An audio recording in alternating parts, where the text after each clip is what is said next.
Reng opinyon da ring bisita ang pong host kintutok yung programa, alin na opinyon ni Miki Bandi at pamuntok ning istasyong iti.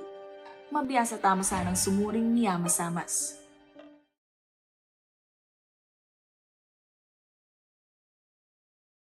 Magandang araw, Fernandino. Ako po si Kevin at ito ang Konsehong Fernandino, Tugon ay Serbisyo.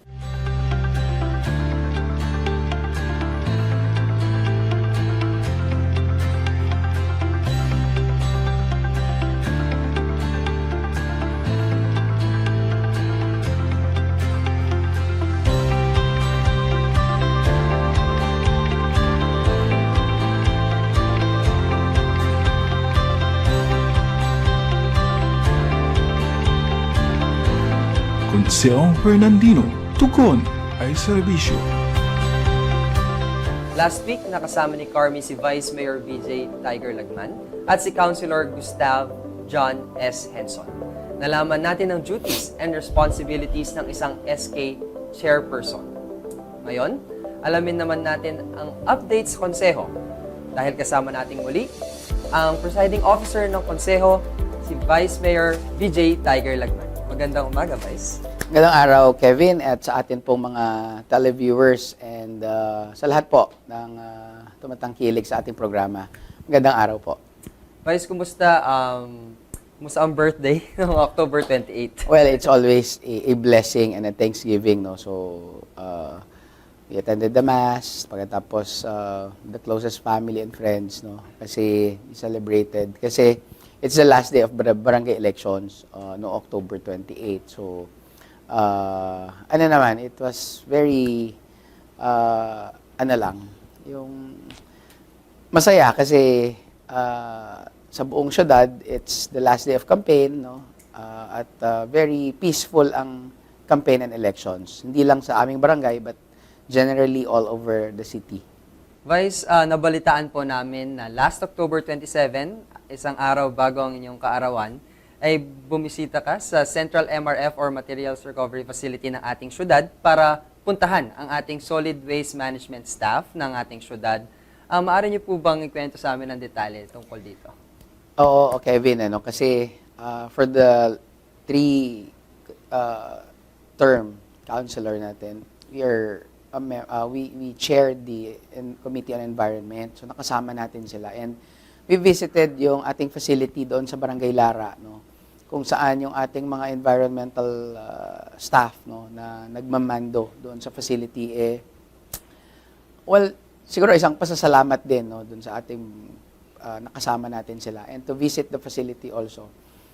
Nakakatuwa kasi doon ho dinadala ang lahat ng residual waste, no, ng ating syudad with the 35 barangays. And I was happy to see, no, na yung programa na gusto natin, no, na ma-accomplish doon para doon sa facility natin na isa katuparan na, no, kasi kung mapansin niyo, no, ang ginawa natin doon is to visit and pasalamatan sila. We had a boodle fight.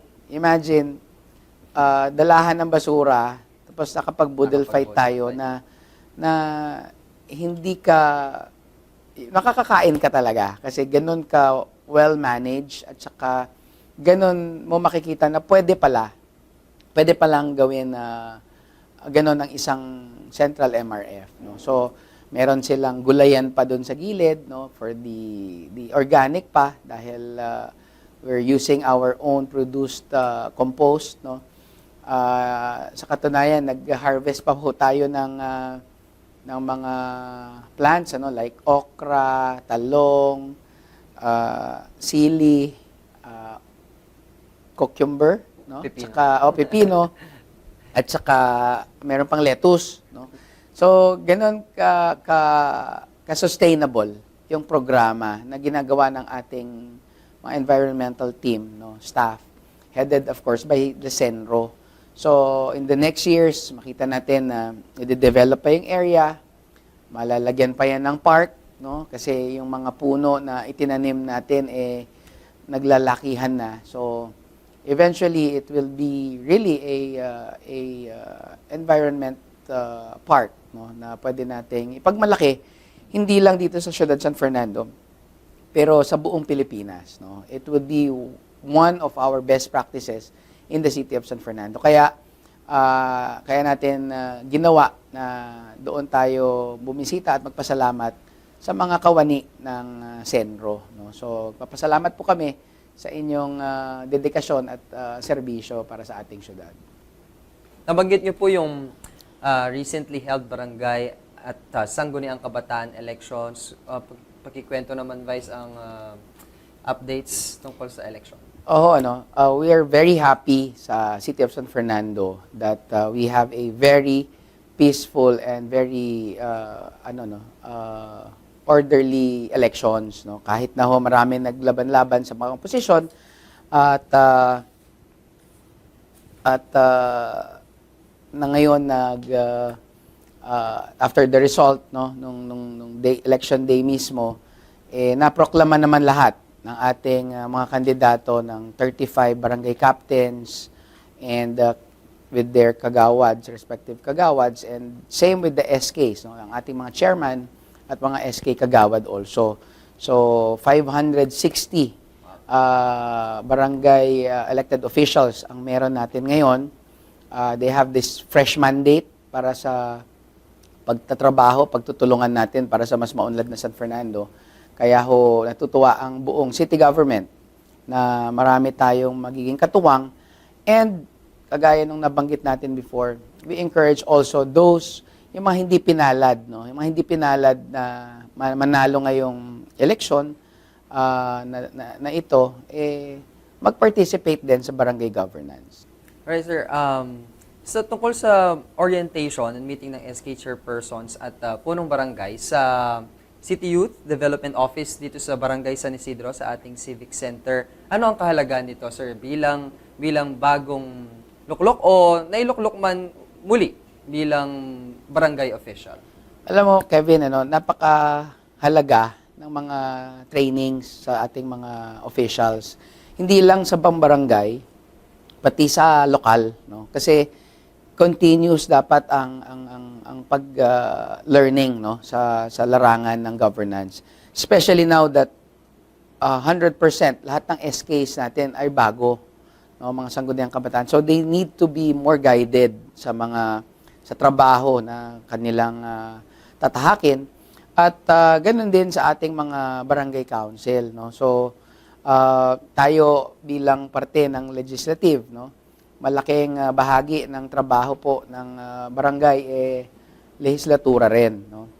So we will be extending our assistance to them in terms of how to equip them more, no, at saka train pa rin, no. So itong nakaraang araw, hapon, na orientation nila, simula pa lang ng marami pang a series of orientations for our barangay and SK officials, no. So kagaya nga, no, nung nabanggit ni Chairman George Garcia ng COMELEC, sa buong Pilipinas naging payapa at matagumpay ang ating barangay and SK elections dahil nagkaroon lang ng antala pero lahat naproklama at walang naging failure of election sa buong Pilipinas. No? Nabanggit din niya, sir, na mas mapayapa itong election na ito kumpara nung 5 years ago. 5 years ago. Alam mo, isang indikasyon ito na paunti-unti nagiging mature na ang mga electorate ng Pilipinas na nagiging proseso siya na hindi kailangan magkaroon ng away sa isa't isa, no? So I hope sa mga darating pa pong eleksyon mas magiging payapa pa. Sir, naganap din itong mandatory training ng ating sangguniang kabataan, itong mga bagong naihalal, lalo na sila ay kabataan. Itong mandatory training, gaya nga po ng sabi mo po kanina, Vice, napakahalaga ng training, lalo na para sa kanilang kabataan.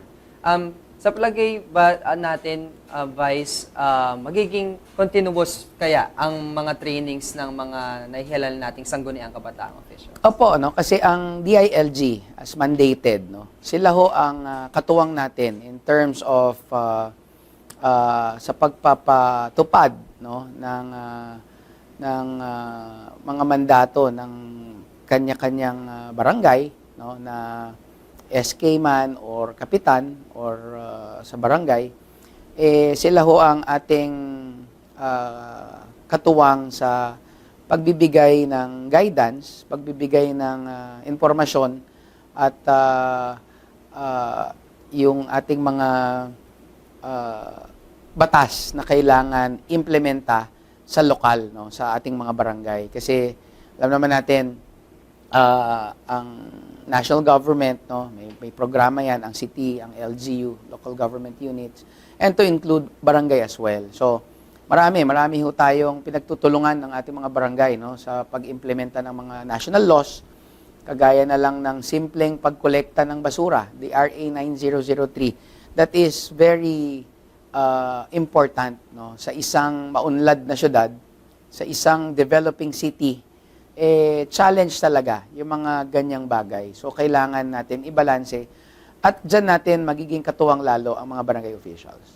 Sa ating pagbabalik, Fernandinos, ipa-flash natin sa screen ang mga naiproklamang barangay officials and at the same time ang ating sangguniang kabataang officials. Magbabalik ang Konsehong Fernandino, tugon ay serbisyo.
Makikita po natin ang mga naiproklamang barangay at sangguniang kabataang officials, Fernandinos.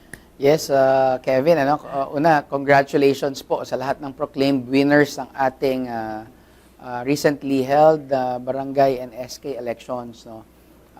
Talagang natutuwa ang city government sa magiging kakatuwang natin na barangay officials sa mga darating na panahon para sa Ciudad San Fernando. So I'm sure even na mga kabarangay nila excited din to be working with them.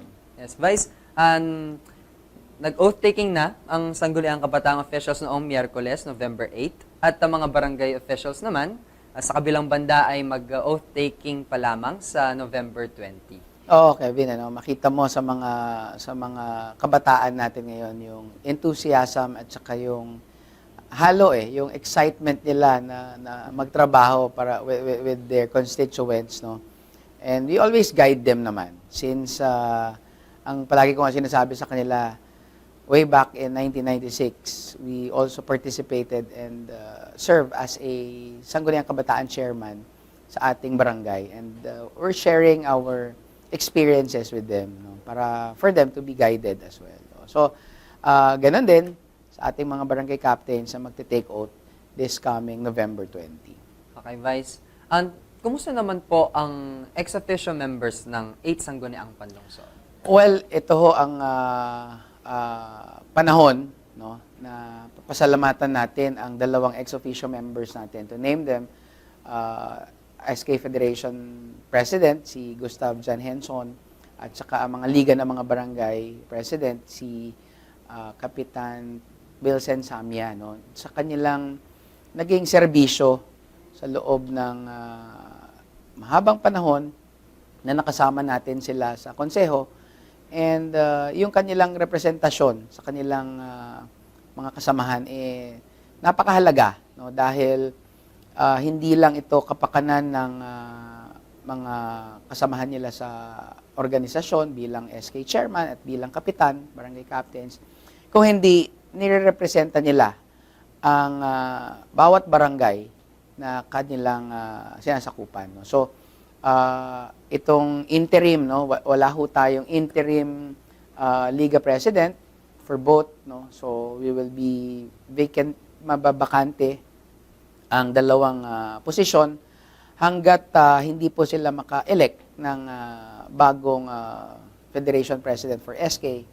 And ganoon din po sa mga liga ng mga barangay president. So, siguro it's a matter of 1 month, no, before the DILG will call for the elections. No? Definitely after their oath taking. So, ganyan kahalaga rin ang role ng ating dalawang ex-officio members sa City Council. No? So, we have 10 regular members and 2 ex-officios, but equally, they function and perform equally with our 10 regular councilors. Bilang presiding officer, Vice, future o soon-to-be magiging president ng Federasyon ng Sangguniang Kabataan at Liga ng Barangay, ano po ang mensahe niyo sa kanila at what do they expect po sa Sanggunian? Well, tayo ho, no, sa Sangguniang Panlungsod, we always give importance at saka guidance sa ating mga ex-officio, lalong-lalo na sa SK. We consider them ang bunso ng konseho, no? Kasi sila ho yung kabataan, no? They represent the youth talaga. So, sila talaga yung, kumbaga sa pamilya, no? Yung kapag kabunso, you always guide, no? So, nakakatuwa naman dahil like for what we have experienced with Councilor Gustav, no, na nung pumasok siya, estudyante pa siya. Pagkatapos ngayon, he will be exiting the Sanggunian as a experienced councilor, no? So at a young age. So ganun din, no? It's a continuous development, at saka talagang siguro ang City Council also works representing all sectors, no? The youth, the medyo may edad, no, the seniors, and transition in kumbaga sa panahon na darating, yung mga batang experience naman sa legislation will elevate and they will continue governance in the local. Vice, mula naman po sa opisina ng Vice Alcalde or Office of the City Vice Mayor, ano po kaya ang immediate assistance na pwedeng i-extend sa ating mga bagong naihalal na barangay at SK officials? Well, Kevin, no, itong umpisa, no, as part of their training, no, yung meron kasing datihan ng nailoklok muli, pero meron din namang mga baguhan, no, na bago sa proseso ng pagmamando or functions nila sa barangay council. And ang council kagaya rin ng city council, no.